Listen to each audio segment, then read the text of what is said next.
बिहार में ये क्या हो रहा है? बिहार में ये क्यों हो रहा है? खबर आपको पता ही होगी।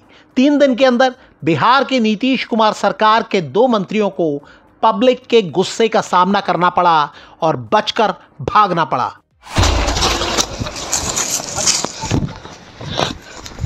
सत्ताईस अगस्त 2025 नालंदा जिले में ग्रामीण विकास मंत्री श्रवण कुमार पर गुस्सा फूटा।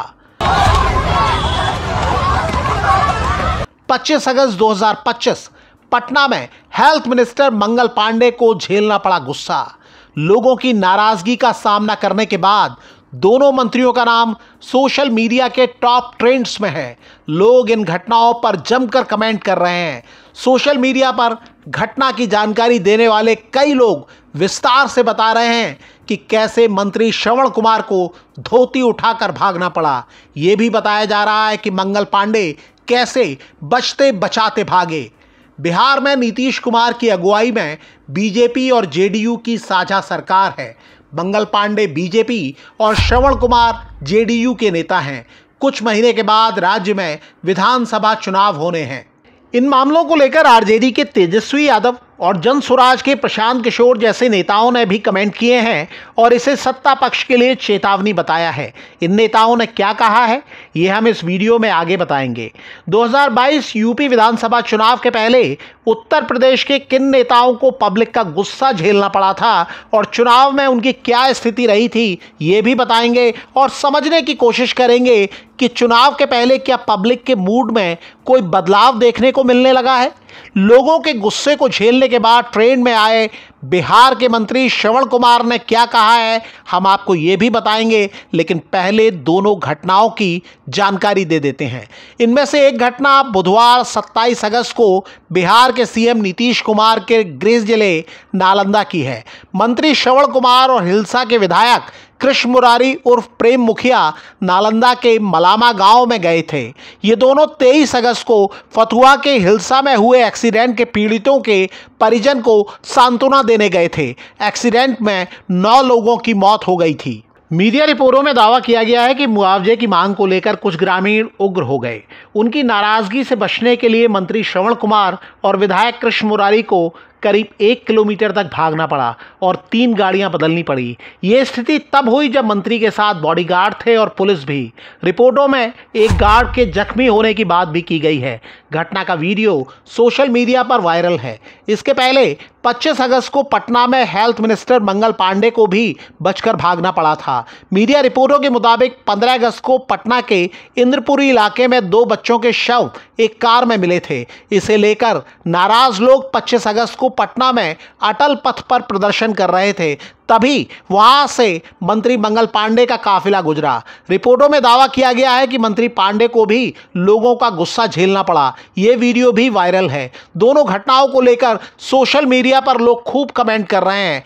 पीके फॉर सीएम नाम के यूजर ने एक्स पर लिखा, जनता ने पटना में कल स्वास्थ्य मंत्री मंगल पांडे को खदेड़ा था और आज नालंदा के एक गांव में मंत्री श्रवण कुमार को दौड़ा दिया।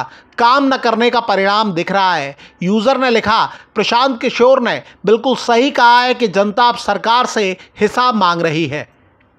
पत्रकार अनिल ठाकुर ने एक तस्वीर और एक वीडियो पोस्ट किया है। तस्वीर बिहार के मंत्री श्रवण कुमार की है। तस्वीर पर लिखा है, भागते मंत्री जी। पोस्ट के साथ एक कैप्शन है, बिहार के नालंदा में मंत्री श्रवण कुमार पर जानलेवा हमला, कई किलोमीटर तक किया पीछा, बॉडीगार्ड जख्मी। न्यूज़ 24 ने भी घटना का वीडियो पोस्ट किया है और लिखा है, नालंदा में मंत्री श्रवण कुमार पर ग्रामीणों ने हमला किया, सुरक्षाकर्मी घायल, मंत्री जी को भीड़ ने दौड़ाया, धोती पकड़कर भागते दिखे श्रवण कुमार। मंत्री श्रवण कुमार ने भी मीडिया से इस घटना पर बात की है। मंत्री श्रवण कुमार ने कहा कि इस तरह के कुछ लोग हर गांव में होते हैं और ये वो लोग नहीं हैं जिनके घर में घटना घटी है। दूसरे लोग इस तरह की घटना करते हैं। बड़ा गांव है, वहाँ 500 लोग से कम नहीं होंगे, लेकिन 500 लोगों में सिर्फ यही 5-7 लोग कर रहे थे। हम तो मरमाहत लोगों के आंसू पोंछने गए थे। लेकिन जन स्वराज के नेता प्रशांत किशोर का दावा है कि यह बिहार सरकार और उसके मंत्रियों के लिए एक चेतावनी है। प्रशांत किशोर ने पत्रकारों से कहा, अभी चुनाव की घोषणा नहीं हुई है।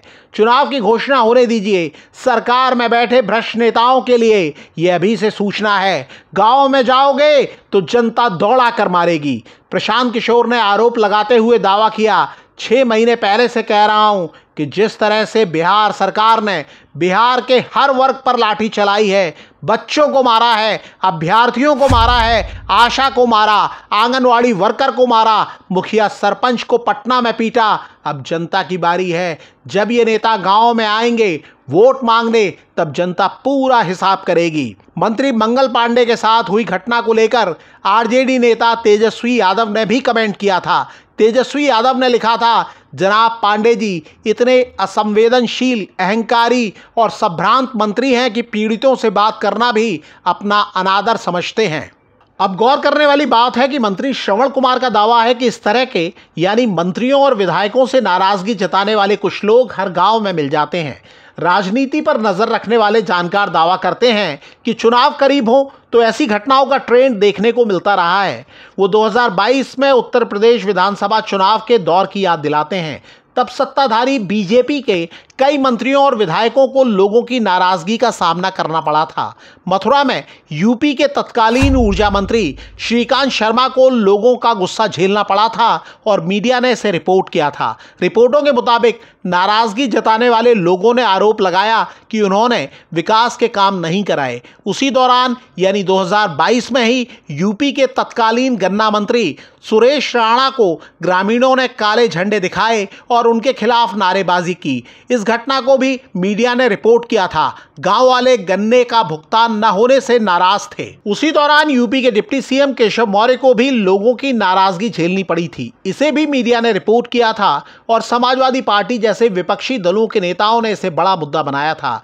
मीडिया रिपोर्टों के मुताबिक केशव मौर्य अपने क्षेत्र के एक गुमशुदा नेता के परिजन से मिलने गए थे। तब की मीडिया रिपोर्टों में वायरल वीडियो के हवाले से दावा किया गया था मौर्य के खिलाफ नारेबाजी हो रही थी और वीडियो में महिलाएं उनका विरोध करते दिख रही थी। रिपोर्टों के मुताबिक केशव मौर्य को सुरक्षा बलों ने जैसे तैसे बाहर निकाला था। हालांकि बीजेपी ने इसे विपक्षी दलों की आईटी टीम का दुष्प्रचार बताया था।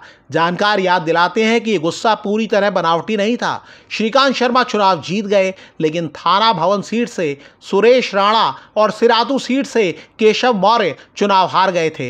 राजनीति के जानकारों का दावा है कि इस तरह के विरोध प्रदर्शन जहां नेताओं को जान बचाकर भागना पड़े, उसे लोकतंत्र की सेहत के लिहाज से ठीक नहीं कहा जा सकता। लेकिन 3 साल पहले जो ट्रेंड यूपी के कुछ जिलों में दिखा था, उसकी एक झलक अब बिहार में भी दिखने लगी है। राजनीति के जानकार कहते हैं कि इस ट्रेंड को ठीक नहीं कहा जा सकता, लेकिन इसके कारणों पर गौर करना जरूरी है। पॉलिटिकल एक्सपर्ट और शिवसेना के टिकट पर विधानसभा चुनाव लड़ चुके राकेश शर्मा विधायक जी दावा करते हैं कि अब राजनीति का ट्रेंड बदल रहा है। सांसद और विधायक अपनी लोकप्रियता के दम पर नहीं, बल्कि बड़े नेताओं के नाम और करिश्मे के सहारे चुनाव लड़ते हैं। केंद्र में नरेंद्र मोदी और राज्य में योगी आदित्यनाथ और नीतीश कुमार जैसे नेताओं के नाम पर सांसदों और विधायकों की जीत पक्की हो जाती है। वो कहते हैं कि कई सांसद और विधायक जीत के बाद पब्लिक से संपर्क नहीं बनाते। शायद उन्हें लगता है कि उनकी जीत तो बड़े नेताओं के नाम पर पक्की है। नेता अब बॉडीगार्ड और बाउंसर रखने लगे हैं और आम आदमी की पहुंच से दूर होने लगे हैं। और जब चुनाव के समय वो पब्लिक के बीच में जाते हैं तो कई बार मुश्किलों का सामना करना पड़ता है। राकेश शर्मा कहते हैं कि इस ट्रेंड को सही तो नहीं कहा जा सकता, लेकिन इसमें बदलाव लाने के लिए नेताओं को भी कोशिश करनी होगी। वो कहते हैं कि विपक्ष तो ऐसे मौक़ों पर सरकार को घेरने के इंतज़ार में रहता ही है, लेकिन बड़ा सवाल विपक्ष के आरोपों का नहीं, बल्कि पब्लिक की नाराजगी का है। राकेश शर्मा कहते हैं कि सत्ताधारी दल के नेताओं, मंत्रियों, विधायकों और कार्यकर्ताओं को अहंकार छोड़कर जनता के बीच जाना चाहिए। स्थिति बदलने के लिए ये जरूरी है। आप इस मुद्दे पर क्या कहते हैं? कमेंट करके हमें बता सकते हैं।